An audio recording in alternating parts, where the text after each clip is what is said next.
એક જંગલમાં શેરા નામનો એક બળવાન સિંહ રહેતો હતો.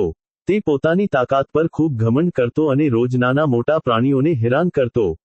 એક દિવસ તેણે જંગલમાં જાહેરાત કરી, જે પ્રાણી મને કોઈ એવી રમત કે સ્પર્ધામાં હરાવી દેશે, તેને હું આ જંગલનો અડધો ભાગ આપી દઈશ, પણ જો તે હારી ગયું તો તેણે મારો ગુલામ બનવું પડશે.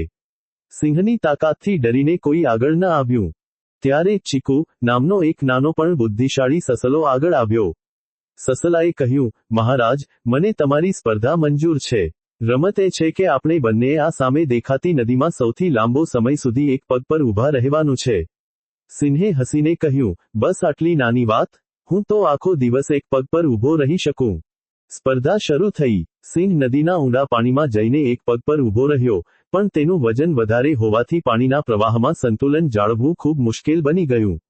બીજી તરફ, સસલું નદીના કિનારે સાવ છીછરા પાણીમાં એક નાનકડા પથ્થર પર જઈને આરામથી એક પગ પર ઊભું રહી ગયું. થોડી જ વારમાં સિંહના ટાંટિયા ધ્રુજવા લાગ્યા અને તે ધડામ દઈને પાણીમાં પડી ગયો.